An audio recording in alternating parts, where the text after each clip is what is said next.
What's up and welcome back? I'm Jon Stark from AppTheMovieGuy.com, your favorite blind film critic, and today I'm tackling The Accountant 2. Dos. The sequel. Uh, Folie à deux. The Accountant Folie à deux. It's once again directed by Gavin O'Connor, and it stars Ben Affleck, Jon Bernthal, Cynthia Day Robinson, J.K. Simmons, and some other people. Uh, so click like and subscribe and join me because you seem like a nice person. How are you doing today? You doing good? Good. Good. I'm glad to hear. Good to hear. You probably said you weren't, but I can't hear you. So, The Accountant 2, from the studio that just brought us Another Simple Favor, seems to be part of the "we have a brand?" question mark style of filmmaking, where the first one was good. Is there a sequel? Question mark? I don't know. Is there? Have we thought this through before we make the sequel? Do we have serious, or do we just did everybody have a lot of fun the first time and they're being given a budget to do a sequel? The Accountant 2 is not bad, but in no way is not better. We did not improve upon the series, and this isn't like John Wick where it's sort of like a lateral move and then maybe eventually, as much as I love the first film, I think they closed it on a fantastic note. So eventually you get there and you're just like, oh my God. So some franchises, Mission Impossible too, there's another one. But that one kind of lends itself easily to a franchise. But the first one is definitely not the best film in that franchise. So with The Accountants, I mean, the first film, we had that cool twist where we learned about Christian, and played by Ben Affleck. And what kind of made him different was the fact that he was autistic and he was dealing with and had learned how to survive. And he was super smart, but also, and he lived by this code. And he was inherently interesting as a character without necessarily being an engaging character to watch. Like, the situation, the differences that the film embraced about him made him sort of like an interesting character. He didn't speak a lot. He did talk, but not a lot. He didn't have a lot of engaging sequences. He didn't have to banter with anybody. A lot of his conversations were with this sort of voice on the other end of a phone or computer, which we learned was Justine. And then we learned how he and Justine know each other. And then we ended up seeing this other assassin that we've been tracking the whole movie, Jon Bernthal. We found out, oh my God, it's his brother, and it's all like this family thing, and they grew up, and that was a bad day for John Lithgow. So yeah, the first film worked. So when you have to then take that premise, and of course we had government officials who were like J.K. Simmons' character, and Cynthia Day Robinson was like his up-and-coming protege. Also, Anna Kendrick was in the first film. She doesn't return for this one. Unless I missed her. Unless I don't know, blacked out for the 5 seconds that she showed up for coffee or something. I don't know, but she's not in this movie. She probably could have been, at the rate that this film doesn't really know where it's headed. So why not? They could have stopped off at Anna Kendrick and been like, "Hey, want to join?" What's her skill? I don't know what her skill set is, but fuck it. So uh, we started at the beginning of the movie. Some spoilers. I'm not gonna spoil the end of the movie, but I have to tell you the catalyst. Unfortunately, trailers, sometimes they do spoil things for you, but they also just don't tell you what the movie's about. So the movie's actually about J.K. Simmons at the top of the movie. He's trying to get some information about this family. He's got this picture of this girl that he hands to this girl who's kind of shady, and the girl points out, by the way, I've clocked a couple assassins, and I don't think they're here for me. So you may want to run. And yep, they are here for him. So J.K. Simmons, who has gotten buff later in life, from what I understand, he's had to work out. He's had a couple roles where he's had to kick an inordinate amount of ass. So he does that here awkwardly. He manages to fight off a couple people, but he forgot the sniper on the roof. So they take out J.K. Simmons, but not before he could write something on his arm that would let people know, basically, to call the accountant. Let his partner know. So Cynthia Day Robinson steps in. She was in Lord of the Rings, right? I think she's either in Lord of the Rings or Wheel of Time. She's in one of those sci-fi series on Amazon. And she comes in here, she's back, and she's struggled with all these like morally ambiguous questions of, do I call him? I know he's an assassin and I know he works, outside of the law, but I also want to find the person who killed my ex-mentor. She's moved up in the world and gotten like a promotion or whatever. So she takes a lot of time off. No, don't ask questions, to be able to solve this crime. Like, this is like not on the books. She doesn't have like a partner. Probably the film would have been better if she had a partner, because then it would have been, the mentor-mentee thing would have then paid off, because then she'd be the mentor to a mentee, which would have made way more sense in this film, because that's kind of what the first film was. So then you're kind of, anyway. So Christian comes in, and after she has this really weird, sort of uncomfortable phone call where she's like, I know Justine's listening. And this poor lady, who has absolutely no fucking clue what's going on, is having to listen to this bizarre phone call while Justine like eavesdrops. But she's nonverbal, so she can't say anything. And so some random lady who picked up the phone is getting all this information from somebody who insists that Justine is listening. She's like, man, I don't know what you're talking about. One of the more amusing sequences, but it's also like highly unnecessary because she reveals way too much information in a phone call. And eventually, like, Christian shows up and he's like, yeah, you asked for me. And then she's like, she tells him, and of course, he's going to go about it his way and do his thing, and the way that he does things and the way that Justine does things, she's uncomfortable with, because she still wants to do it like legally and by the book and all of those things. It's like, why did you call a hitman that you knew was a hitman? Anyway, so this film is, so Jon Bernthal is also, now he works a little, now that he's been reunited with his brother, he also works more with his brother. He's one of the more entertaining things about the movie, is giving Jon Bernthal more screen time. It's actually one of the few things that actually works about The Accountant too. Jon does a lot with dialogue. He is, and actually I think that's one of the things that the film does wrong, is the first film didn't have Christian doing a whole lot of dialogue. And so it's fun to see Bernthal be sort of the chattier one. But unfortunately, Christian talks a lot too. He actually has this really fucking dumb sequence where he goes speed dating and he has to talk to a whole bunch of people.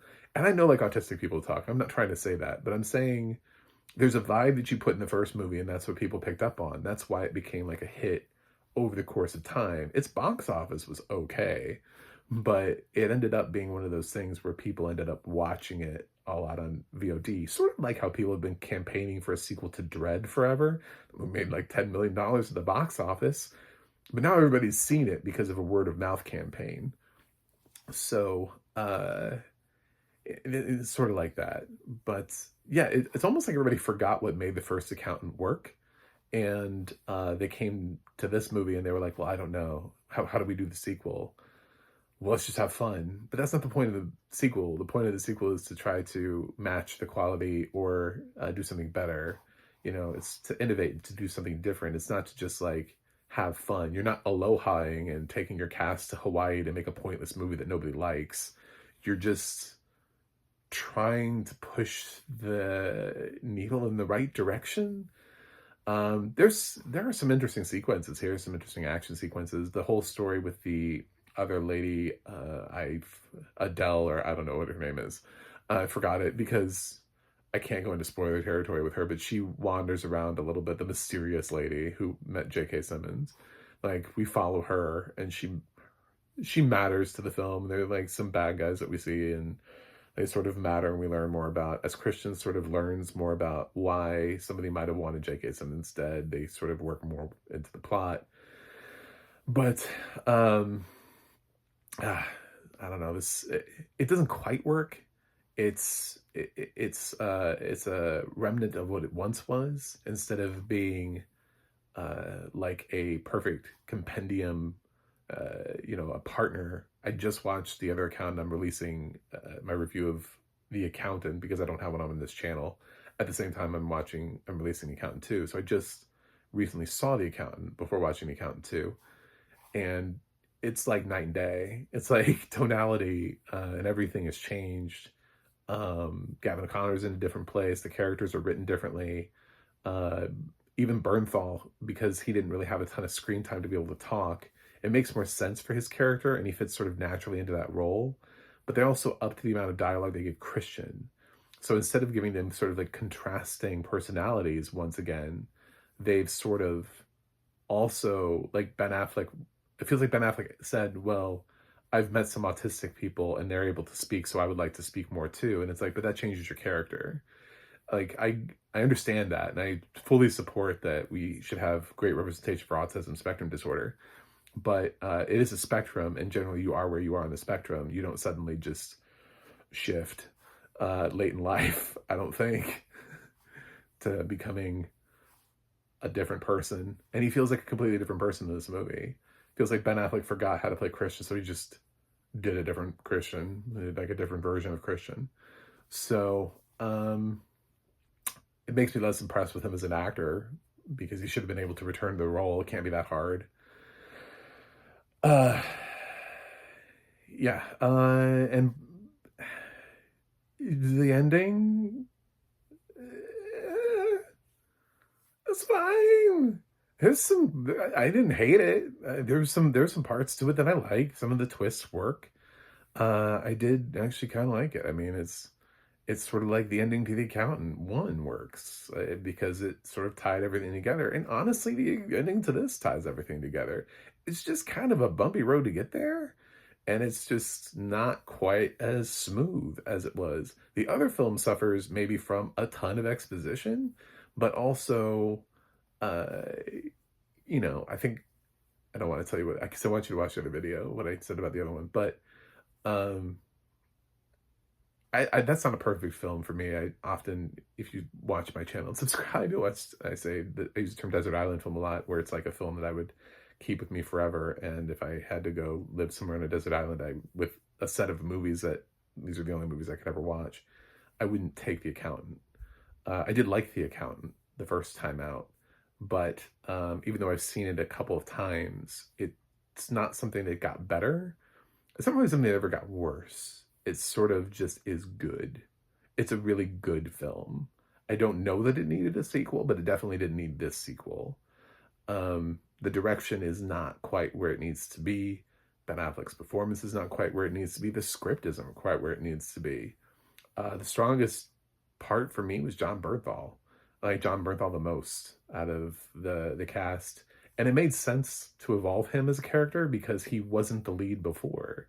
So now that he's being given exponentially more screen time, it would make sense that he would talk more, because part of the reason he didn't talk so much in the first film is because he wasn't his film. But now that he literally sleeps in the same bed as Christian, which is adorable, by the way. That was one of the cutest things, is the fact that the brothers share a bed at one point in the movie. And I was like, oh my God, they sleep together. I was like, this is adorable. So, yeah, it has moments. It's not terrible, but it certainly does not live up to, and that's the problem with a lot of sequels, is that we have this problem where we have a great film and we get analyze this and we go, oh my God, we should make a sequel, analyze that. No, well, that didn't work. Oh my God, we have a great film. We have The Matrix. We should make sequels. Maybe not. I mean, they didn't really ever live up to The Matrix. I don't think anybody's favorite movie is one of the sequels. I think it's The Matrix. I mean, I could keep doing this with franchises and with movies where we had a great idea the first time out. It didn't necessarily warrant a sequel or the building of a franchise, but we did it anyway. Sometimes it pays off. Sometimes you get John Wick. And that's when you have a vision. That's when you have an idea. That's when you have a clear concept of what it is that you want to do when you move forward, and you're not just doing it to do it. I understand that Another Simple Favor is a trilogy of books. That doesn't necessarily mean that books 2 and 3 are good.